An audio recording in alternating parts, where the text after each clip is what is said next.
For a while, I stopped posting here, not because I lost interest in Excel, but because I made the decision to spend my time building instead of talking. Over the past year, I have been working with clients to develop Excel-based business systems that solve real operational problems. During that time, I built projects like a point-of-sale system, quotation, and shipping management tools, inventory and accounting solutions, and several automation workflows. As I worked on these projects, I realized something.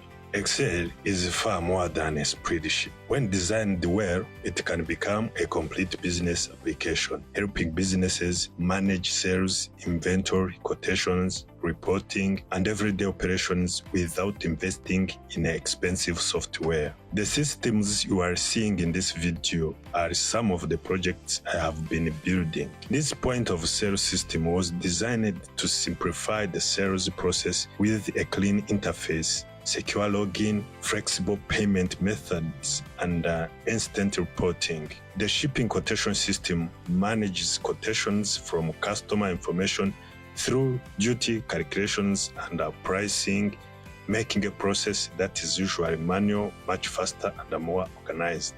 And this accounting and stock management system helps businesses track inventory, sales, cash, bank accounts, mobile money, and our customer dates.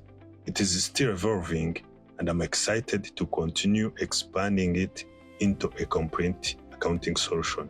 This project taught me something important. The real value is not writing VBA code or creating dashboards. The real value is understanding a business problem and building a practical solution that people can actually use every day. That's the direction I want this channel to take. From now on, I will be sharing the systems I built, the lessons I learned, Excel automation techniques, VBA development, and the practical ideas for using Excel to solve real business challenges, and how AI is helping me to do it as well. Whether you are an Excel enthusiast, a business owner, or someone who enjoys building useful tools, I hope you'll find something valuable here. Thank you for being here. I'm excited to start sharing again, and I love you so much. Bye bye.